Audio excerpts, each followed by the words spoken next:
In 2023 and 2024, the premium battlefield was dominated by three brands: Samsung's QD OLED flagships, LG's Gallery W OLEDs with MLA, and Sony's own QD OLEDs driven by their Cognitive XR processor.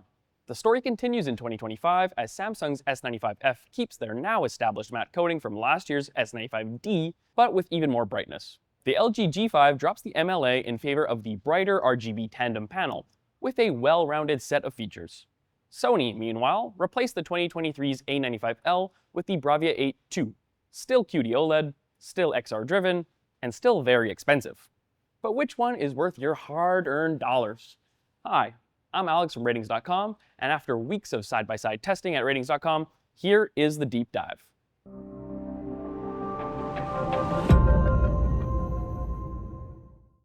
We bought and tested the 65-inch Samsung S95F and Sony BRAVIA 8 II, and the 77-inch LG G5. Our results apply to all other sizes of these TVs, except in a few instances. For the G5, the 97-inch model doesn't have the new RGB tandem layer, nor does it have MLA, so it definitely won't be as bright as these smaller sizes. And for the Samsung, the 83-inch model uses a W OLED panel instead of QD OLED, so it won't be as colorful as the one we reviewed. Let's come back to the models we did review. They're all very thin, just what you'd expect from premium OLED TVs. Still, the S95F is by far the thinnest due to not having any of its inputs on the TV itself. Instead, it offloads them to the One Connect box. The G5 is also quite thin, truly making it look like a gallery TV when wall-mounted. Finally, the Sony is the thickest boy here, and it's also the only one to come with 2 feet instead of a stand like the S95F. The G5 doesn't come with a stand in the US, but in some regions, the 55 and 65-inch models can be purchased with one if you prefer it to the wall mount. Either way, you have options. When it comes to connectivity, both LG and Samsung are in the lead here. They both have 4 HDMI 2.1 ports, all accepting 4K at 165Hz signals. Sony only gives you 2 HDMI 2.1 ports, both capped at 4K at 120Hz, and one doubles as eARC, so any serious gamer will need an HDMI switch or sacrifice a console. As for audio and HDR formats, the LG and Sony support Dolby Vision. Samsung is sticking with HDR10+, and only Sony still passes DTS lossless formats. The gaming edge goes to LG and Samsung here, but the BRAVIA offers just a tad more to hardcore movie purists. For many buyers, HDR peak brightness really defines bragging rights, especially on OLEDs since they all already have perfect blacks. So, which model is the absolute brightest? It's very close. Looking at test patterns, the Sony is the dimmest of the three, but it closely trails the Samsung. Both TVs are also quite similar when it comes to displaying real content, and you'd be hard-pressed to say that one is brighter than the other when watching anything else than test patterns. Still, the LG is the brightest of the three as it hits extremely high brightness levels in all test patterns outside of an entirely bright screen. It's also the brightest in real content, but not by much. The real bummer here is how much of its brightness the Sony loses in game mode. While the LG and Samsung are on par here, the Sony is noticeably dimmer than either set. This will be a recurring trend throughout this comparison. The Sony just doesn't keep up in games. What about if you're watching SDR content? Well, in the past, OLEDs haven't been the brightest TVs in SDR, but this year it all changes. Well, unless you're Sony, as the BRAVIA 8 II is still kind of dim in SDR. Sure, 401 nits is enough for a pleasant viewing experience in brighter rooms, but the TV can't maintain that peak in extremely bright scenes, dropping as low as 224 nits in a peak 100% window. The real problem for the Sony is how good its competitors are. It's hard to believe that OLEDs can now hit upwards of 700 nits, heck, upwards of 1,000 nits when looking at test patterns on both the LG and the Samsung. The G5 is brighter though, as it's capable of hitting a still very bright 473 nits in a peak 100% window. That's almost as bright as the Sony's peak 2% numbers. The Samsung is just one step behind, but it's still a win for the G5. But the Samsung has an extra trick up its sleeve, that matte coating. Last year, we were a bit mixed on the S95D's coating, but this year, it has grown on us. Because it's a black hole and its entire purpose is to swallow all glare and make it disappear. It's seriously impressive. Both the LG and the Sony are great here when dealing with direct reflections, but as great as they are, you still see the glare. Not so on the Samsung. Still, that's not to say that the S95F is perfect here. Far from it. Its black levels rise significantly in brighter rooms, giving the entire screen a slight gray-pink tint. In comparison, the LG stays almost pitch black, preserving the content's contrast. Considering that the LG is also brighter than the Samsung and SDR, that might give it the edge in brighter rooms, regardless of how well the S95F swallows glare. Ultimately, it will depend on your setup. If you have a ton of lights or windows placed directly opposite your TV, then the Samsung has the edge, as you'll see the lights reflected on the LG. On the contrary, if you don't really have lights facing the screen, but are instead in a room with a ton of bright ambient lights, then the matte coating loses some of its appeal and the LG ends up looking better. Oh, and the Sony. Its black levels raise in ambient lighting conditions just as much as the Samsung, making it the worst of the three in brighter contexts. In the past, QD OLEDs had a massive advantage when it came to colors. Well, we're happy to report that while QD OLED is still more colorful in HDR, it's much tighter than it used to be. LG has really caught up. Still, there's no doubt that the Samsung S95F and Sony BRAVIA 8 II can dish out brighter colors than the LG G5. The Samsung in particular really excels here, but the Sony isn't too far behind. The LG G5 is far from unimpressive, however. It's also the best of the three when it comes to displaying the brightest whites. In SDR, all three TVs are very colorful. Still, if you'd like to push your TV into a wider color space, then the BRAVIA 8 II is the pick. It covers more than 86% of the very wide BT2020 space and the entirety of the DCI-P3 space. But if that's not you, and you like to leave SDR content in its default or auto color space, then all three TVs basically perform the same. Unfortunately for Sony, while it's the most colorful of the three in SDR, it's also by far the least accurate. Its white balance is poor overall, with too much blue in most shades of gray, which makes the TV's color temperature too cold out of the box. Its colors are generally accurate, but there are noticeable mapping errors in light yellows, cyans, and whites. It's quite the step down from its predecessor, the Sony A95L. At least, that's how accurate the BRAVIA is according to standard white point measurements. Sony is actually targeting a different white point, the Judd-Voss, for its measurements. We have verified this ourselves, and the TV is indeed much more accurate. But it's not the industry standard white point. What does that mean? Well, it means that all three TVs are pretty accurate, albeit with slightly different targets in mind. So the Sony might look a touch cooler than the other two TVs, for example. As for the S95F and G5, they're fantastic here. They're so good, even purists can avoid having them calibrated. All three TVs are similarly accurate in HDR, although they all have some minor issues.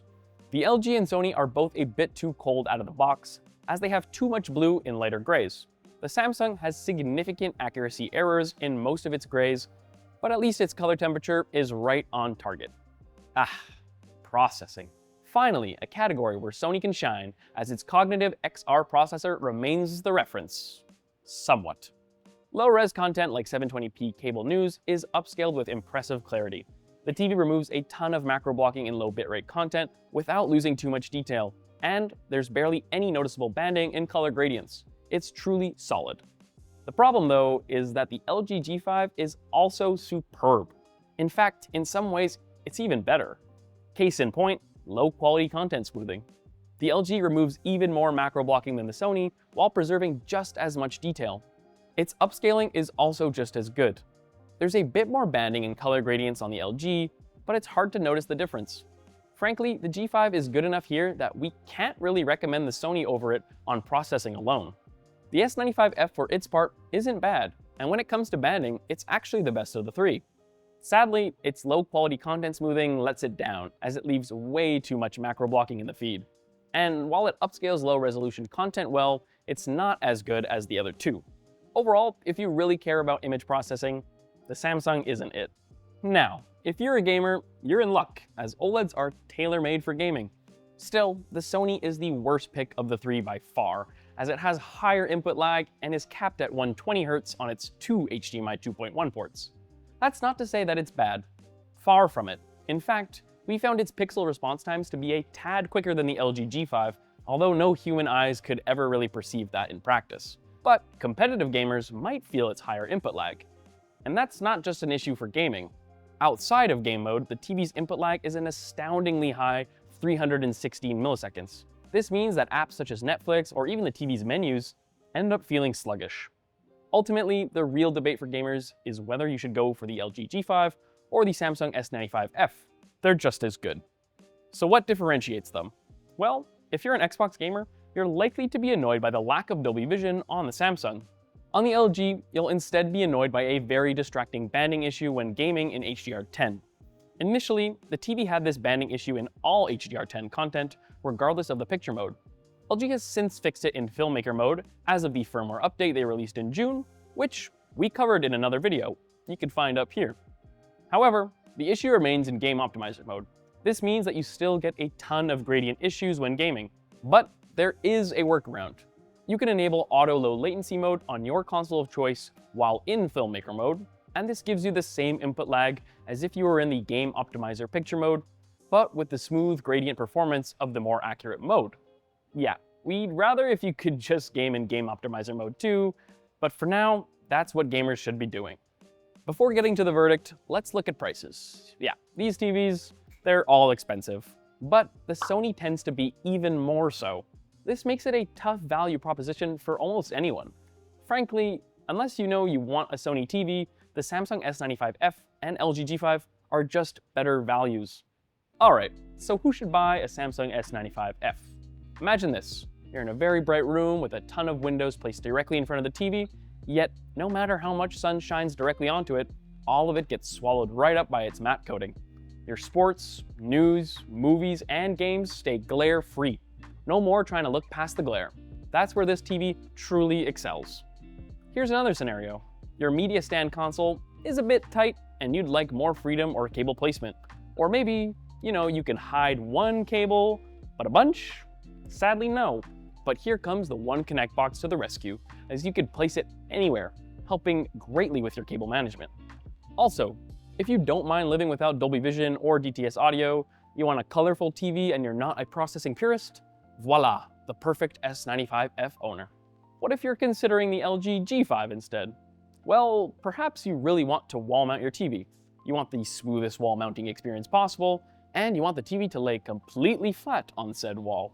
You also deeply appreciate Dolby Vision, and you're also a big fan of image processing.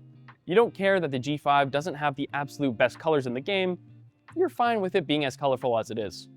You also like how well-rounded the TV is, and if you're a gamer, you don't mind having to go through hoops to have a banding-free gaming experience. And for you bright room lovers, you just happen to have a ton of lights in the room, but here, they're not directly facing the screen, they're just all around the room. You really don't want your black levels to rise. After all, you bought an OLED for a reason, those perfect blacks. If that's you, then perhaps the LG G5 is calling your name. So what if you're a purist?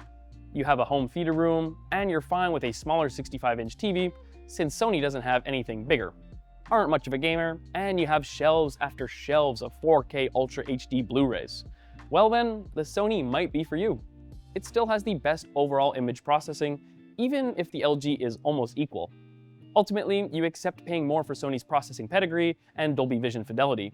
Or you're a big fan of DTS audio, and you are willing to juggle an HDMI switch if you run triple consoles.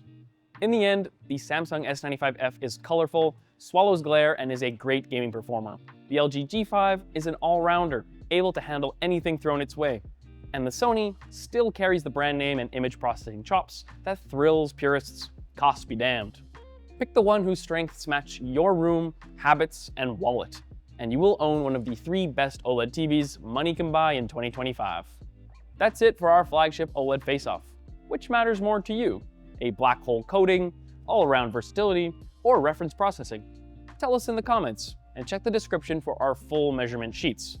You'll also find our own affiliate links for each of these TVs if you want to support our efforts, since we buy and test each and every product ourselves.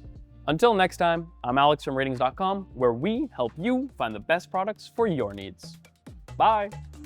LG's G5 dropped the MLA... I saw that coming. Yep. I was like, yeah, there we go. I saw the apostrophe S and I was like, Okay. But the Samsung has an extra... Nope.